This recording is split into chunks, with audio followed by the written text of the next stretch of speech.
Hello guys, welcome to nice world. ഇന്നൊരു avocado shake അടിക്കാമെന്ന് വിചാരിച്ചു. ജ്യൂസറൊക്കെ മേടിച്ചിരിക്കണതല്ലേ. അപ്പോൾ ഇത് നമ്മുടെ ബാക്ക്ഗ്രൗണ്ട് സ്ക്രീനായിട്ട് ഒരു കബോർഡൊക്കെ എടുത്ത് വെച്ചിട്ടുണ്ട്. പിന്നെ അത്യാവശ്യമുള്ള ഫ്രൂട്ട്സൊക്കെ എടുത്ത് വെച്ചു. അപ്പോൾ ഈ അവക്കാഡോ ഞാൻ ആദ്യമായിട്ടാണ് കഴിക്കാൻ പോകുന്നതും. പലരും ഇതുകൊണ്ട് ഷേക്ക് അടിക്കുന്നത് കണ്ടിട്ടുണ്ട്. പിന്നെ ഞാനും അതൊന്ന് ചെയ്ത് നോക്കാമെന്ന് വിചാരിച്ചു. കുറച്ച് പച്ചയായിരുന്നു, വലിയ പഴുപ്പുണ്ടായില്ല. എന്നാലും സ്പൂണൊക്കെ വെച്ചെടുത്തപ്പോഴും നല്ല ക്ലിയറായിട്ട് വന്നിട്ടുണ്ട്.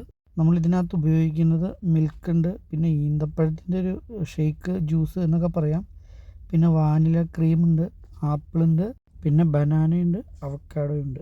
അവക്കാഡോ ഏതായാലും കഴിഞ്ഞിട്ടുണ്ട്. ഇനി നമ്മൾ കുറച്ച് ആപ്പിളിൻ്റെ പീസ് കട്ട് ചെയ്ത് അതിനകത്തേക്ക് ഇടും.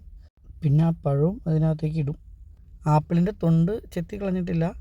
ഈ ഷേക്ക് അടിക്കാൻ നേരത്ത് ആപ്പിളിൻ്റെയൊക്കെ തൊണ്ട് ചെത്തിയിട്ടാണോ ഇടുന്നതെന്ന് എനിക്കറിയില്ല കേട്ടോ. ഏതായാലും ഞാൻ അങ്ങനെ അരിഞ്ഞിട്ടിട്ടുണ്ട്.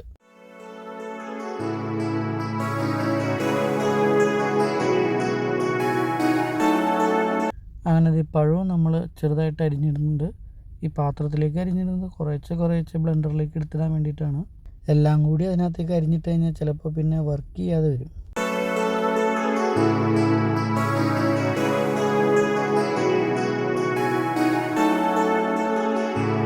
അങ്ങനെ നമ്മുടെ ബ്ലെൻഡറിലേക്ക് അത്യാവശ്യം കുറച്ച് സാധനം എടുത്തിട്ടിട്ടുണ്ട്. പെട്ടെന്ന് ഷെയ്ക്ക് ആവണമെങ്കിൽ ഇതിനകത്ത് നമ്മൾ ലിക്വിഡ് ഐറ്റം എന്തെങ്കിലും ഒഴിക്കണം. അപ്പോൾ നമ്മൾ നമ്മുടെ ഈന്തപ്പഴത്തിൻ്റെ ജ്യൂസ് ഷേക്ക് പോലത്തെ അത് നമ്മൾ അതിനകത്തേക്ക് ഫുള്ള് ഒഴിക്കുന്നുണ്ട്. ഇനി നല്ല പെർഫെക്റ്റായിട്ട് അത് വർക്ക് ചെയ്യും, ഷേക്കാവും.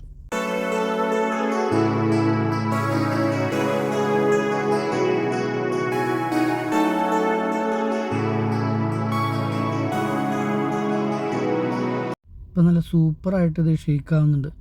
തിരിച്ചും മറിച്ചൊക്കെ നമുക്ക് പിടിക്കാം. വെയ്റ്റ്ലെസ് ആയതുകൊണ്ട് ചുമ്മാ സിമ്പിളായിട്ട് കൈ പിടിക്കാം. ഇപ്പോൾ ഒന്നാമത്തെ ട്രിപ്പ് അടിപൊളിയായിട്ടുണ്ട്. ഇനി അതിനകത്തേക്ക് നമ്മൾ ആ ബാലൻസ് ഇരിക്കുന്ന ഫ്രൂട്ട്സോടെ എടുത്തിടുകയാണ്. പിന്നെ കുറച്ച് മിൽക്കും പൊട്ടിച്ച് അതിനകത്തേക്ക് ഒഴിക്കുന്നുണ്ട്.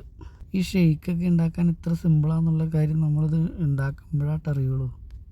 പഞ്ചസാരയൊന്നും ഇതിനകത്ത് ഇടുന്നില്ല. അത്യാവശ്യം മധുരമുള്ള ക്രീമൊക്കെയാണ് ഇതിനകത്ത് യൂസ് ചെയ്യുന്നത്. പിന്നെ ഫ്രൂട്ട്സിനും മധുരമുണ്ടല്ലോ. അങ്ങനെ തിരിച്ചും മറിച്ചൊക്കെ അടിച്ച് നമ്മുടെ ഷേക്ക് ഏകദേശം റെഡി ആയിട്ടുണ്ട്. ഇനി നമുക്കത് നേരെ ഗ്ലാസ്സിലേക്ക് പകർത്താം.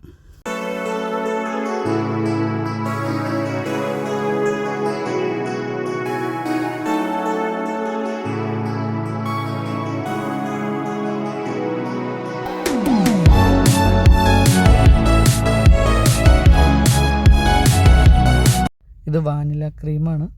ഐസ്ക്രീമിന് പകരം വാനില ക്രീമാണ്. ഐസ്ക്രീം മേടിച്ച് കഴിഞ്ഞാൽ ചിലപ്പോൾ അലിഞ്ഞു പോവും, ഫ്രിഡ്ജില്ലാത്തതിൻ്റെ. പിന്നെ കുറച്ച് അണ്ടിപ്പരിപ്പോടെ മേളിലിട്ട് കഴിയുമ്പോഴത്തേക്കും നമ്മുടെ ഷേക്ക് അടിപൊളിയായി ഭംഗിയായിട്ടുണ്ട്. ഇനി ഇതിൻ്റെ ടേസ്റ്റ് എങ്ങനെയുണ്ടെന്ന് നോക്കാം. ഏതായാലും ടേസ്റ്റ് ഉണ്ടാവും, കാരണം എല്ലാ നല്ല സാധനങ്ങളും അതിനകത്ത് യൂസ് ചെയ്തിരിക്കുന്നത്. പിന്നെ ഈ ചാനലിലെ വീഡിയോ ആദ്യമായിട്ടാണ് കാണുന്നതെങ്കിൽ ചാനൽ സബ്സ്ക്രൈബ് ചെയ്യുക, ലൈക്ക് ചെയ്യുക, കമൻറ്റ് ചെയ്യുക, ഷെയർ ചെയ്യുക. ഇനിയും ഇതുപോലുള്ള വീഡിയോസുമായിട്ട് അടുത്ത വരവിന് കാണാം. Okay, bye bye.